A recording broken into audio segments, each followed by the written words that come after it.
장막을 치니 서쪽은 베델이요 동쪽은 아이라. 그가 그곳에서 여호와께 제단을 쌓고 여호와의 이름을 부르더니 점점 남방으로 옮겨갔더라. 아멘. 조한왕 목사님께서 제단을 쌓는 인생 이런 제목으로 말씀을 증거하실 때 은혜 받으시기 바랍니다. 아멘. 우리가 살아가면서 사람들에게 꼭 필요한 것이 있다면 그것은 무엇일까요?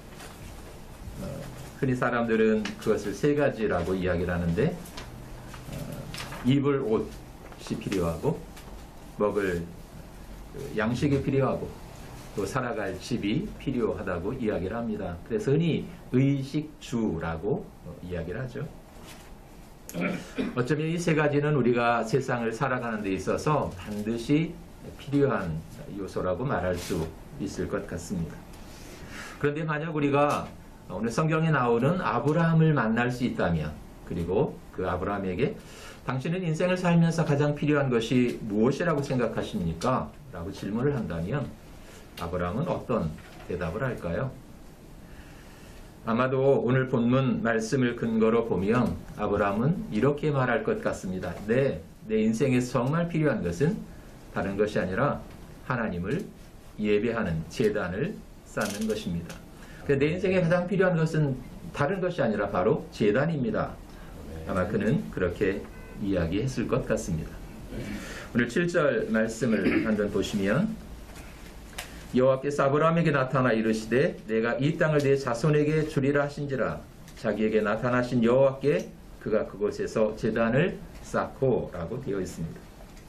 아브라함은 제단을 쌓았다고 이야기하고 있습니다. 그런데 이 제단을 쌓았다는 이야기가 7절에만 나오는 것이 아니라 계속해서 등장을 합니다. 다시 말하면 아브라함은 가는 곳마다 제일 먼저 했던 것은 다른 일이 아니라 제단을 쌓는 일이었다는 것입니다. 그것은 아브라함이 그것을 그렇게 제단 쌓는 것을 그 어떤 것보다도 중요하게 여겼다는 이야기일 것입니다. 그래서 아브라함에게 있어서 제단이라고 하는 것은 영적인 삶을 대표하는 것이었고, 또 그 제단을 쌓는 것은 아브라함에게 있어서 하나님에 대한 자신의 믿음의 표현이었던 것입니다. 그리고 그것은 하나님의 음성을 듣는 자리였고 하나님과 교통하는 자리였던 것이죠. 그래서 성경은 아브라함이 가는 곳마다 제단을 쌓았다고 기록하고 있는 것입니다. 그래서 다른 말로 하면 아브라함의 인생은 제단을 쌓는 인생이었다, 이렇게 말할 수도 있을 것 같습니다. 이런 아브라함을 통해서 우리가 배워야 되는 중요한 교훈이 하나 있다면, 그것은 믿음의 사람들은 바로 예배자의 삶을 살아야 한다고 하는 것입니다. 그래서 아브라함은 늘 하나님의 뜻에 순종해서 나그네 길, 순례자와 같은 삶을 살았지만, 그는 어디에 도착하든 어김없이 먼저 제단을 쌓는 일을 삶의 우선순위로 여겼던 것입니다. 어떻게 보면 아브라함의 삶은 참 평탄하지 않았던 것 같습니다. 많은 힘들고 어려운 그 여정이었지만, 그리고 그가 늘 새로운 땅에 새로운 사람들을 만나고 그들과 부딪혀야 됐잖아요. 그런데 그때 당시 그 새로운 사람들에 대한 그 거부감, 또 외부인이 자기들의 어떤 공동체 안에 들어왔을 때 그를 밀어내고 적대시하는 그런 경향들이 굉장히 강했던 것 같습니다. 그런데 늘 아브라함은 그런 사람들 속에서 살아야 됐잖아요. 그것이 얼마나 힘들고 어려웠었는지를 우리는 충분히 짐작할 수 있습니다. 그럼에도 불구하고 그가 그 생활 속에서 하나님께 제단을 쌓고 예배하는 그런 삶의 태도, 삶의 자세를 한순간도 흐트러뜨린 적이 없다고 하는 것입니다. 그런 아브라함을 보면서 오늘 우리가 이 땅에서 신앙생활을 하고 믿음의 삶을 살아가는 동안 정말 삶의 우선순위로 여기고 중요하게 여겨야 할 것이 있다면, 그것은 바로 제단을 쌓고 하나님을 예배하는 것이라고 말할 수 있을 것 같습니다. 왜냐하면 신앙생활이라는 것도 그렇잖아요. 우리의 예배가 무너지면 나머지가 다 무너지지 않습니까? 그래서 흔히 어떤 신앙생활에 이렇게 흔히 말하는 시험이 들었다 이렇게 이야기할 때 제일 먼저 나타나는 현상 중에 하나가 예배 자리에서 점점 멀어진다는 것입니다. 그래서 예배 드리는 것을 뭐 1주, 2주, 뭐 한 달 이렇게 이상 빠지게 되면 점점 그 신앙의 자리에서 또 하나님으로부터 멀어져 가게 되는 것을 우리는 경험을 통해서 잘 알고 있는 것입니다. 그래서 예배는 그렇게 중요한 것인데 아브라함은 가는 곳마다 제단을 쌓고 하나님 앞에 예배를 드렸던 것입니다. 그리고 그 속에서 하나님을 만나고 하나님의 약속을 받고 그 약속을 붙잡고 계속해서 하나님께서 이끄시는 그 길을 걸어갈 수 있었던 것입니다.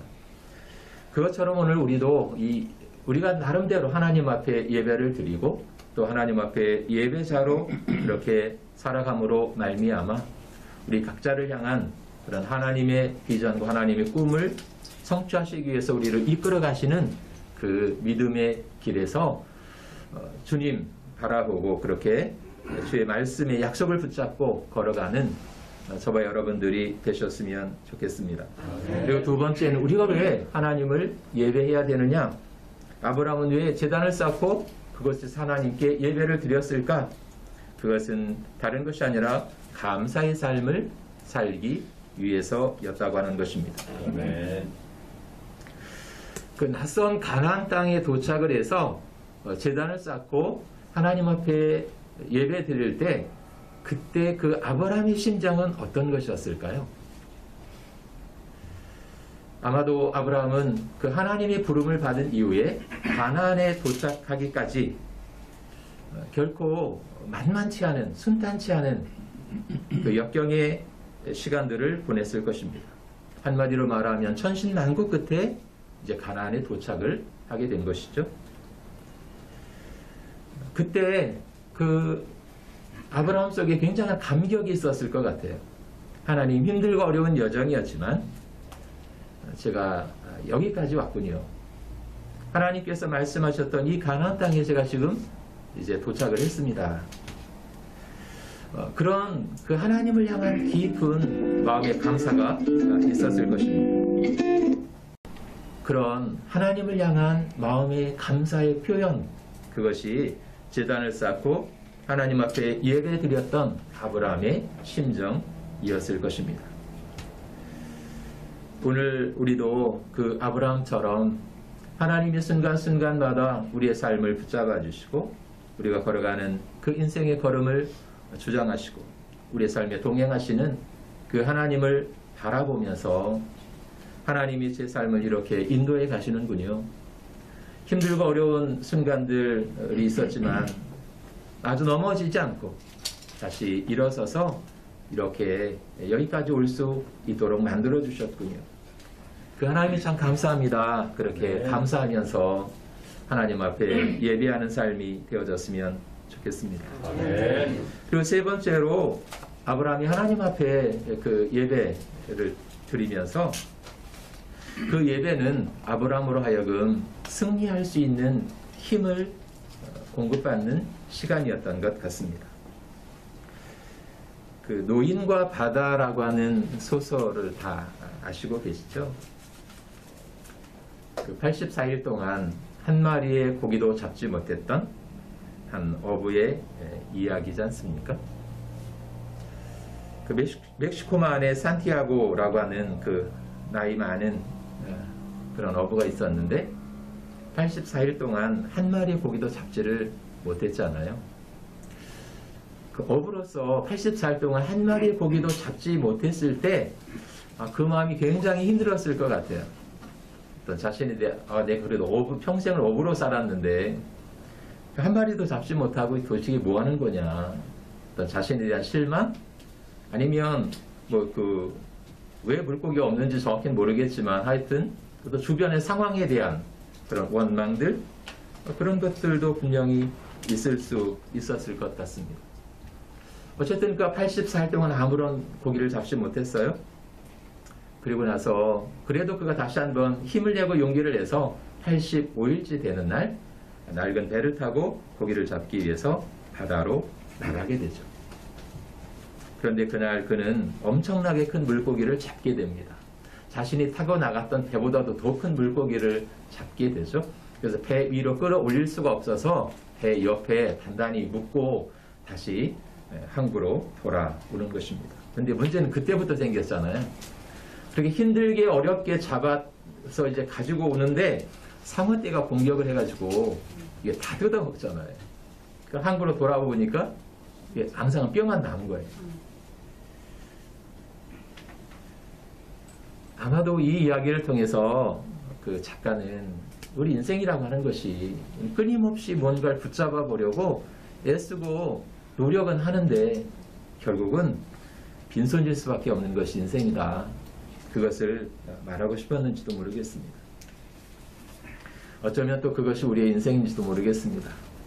우리가 굉장히 어떤 때는 막 뭐든지 다 할 수 있을 것 같고 힘도 있고 막 그럴 것 같지만 사실 어느 순간 내가 아무것도 할 수 없구나 이런 것들을 절감할 때가 종종 있지 않습니까? 왜냐하면 우리는 본질적으로 연약한 인생이기 때문에 그렇습니다. 그렇게 연약한 것이 우리 인생이라면 그 연약한 인생을 강하게 하실 수 있는 분, 그분은 오직 여호와 하나님밖에 없잖아요. 아멘. 전능하신 하나님의 손이 우리를 붙잡아 주실 때 그때 우리는 비로소 능력 있는 인생으로 살아갈 수 있게 된다는 것입니다. 아멘.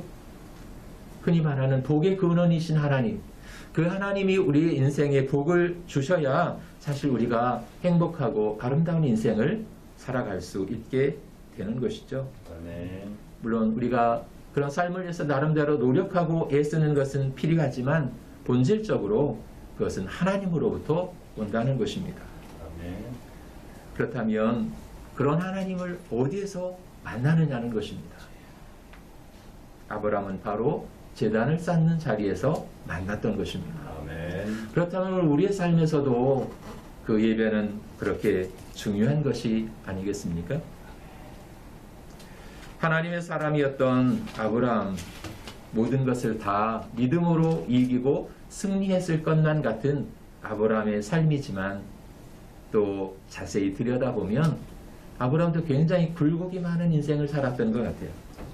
항상 믿음으로 모든 걸 다 이기고 승리했을 사람인 것 같은데 그도 연약한 인생인지라 넘어지고 쓰러지는, 깨지는 순간들이 굉장히 많이 있었다고 하는 것입니다. 그가 낯선 이 순례의 길을 가는 동안 그도 굉장히 많은 인간적으로 두려움과 염려들이 있었을 것입니다. 늘 낯선 사람들을 만나야 됐고 낯선 환경 속에서 살아야 됐기 때문에 그렇습니다. 어떤 때는 정말 인생의 그 외로움과 고독과도 그는 싸워야 했을 것입니다. 그런데 특이한 것은 그럴 때마다 그가 제단에 나가서 하나님 앞에 예배할 때 하나님께서 그에게 음성을 들려주셨다는 것입니다. 그에게 말씀해 주셨다는 것이죠. 너는 결코 혼자 이 길을 걷는 것이 아니다. 내가 너와 함께 할 것이고 너에게 약속했던 것들을 내가 반드시 이루실 것이다. 그런 하나님의 음성을 계속 듣는 것입니다. 그럴 때 지치고 힘들고 인간적으로 넘어질 것만 같은 그 순간 하나님의 음성이 들려올 때 그것은 얼마나 큰 위로와 능력이 되었을까요? 또 삶을 지탱하는 힘과 용기가 되어졌을 것입니다. 그리고 몸도 마음도 지쳤지만 그런 예배의 자리에서 하나님의 음성을 들음으로 말미암아 그런 세상 어디서도 경험할 수 없는 깊은 위로를 얻을 수 있었을 것입니다. 그것이 아브라함으로 하여금 승리하는 인생을 계속해서 걸어갈 수 있도록 만드는 비결이었다는 것입니다. 성경은 말씀하고 있습니다. 오늘도 하나님은 예배하는 사람을 찾으신다고 말씀하십니다. 아멘.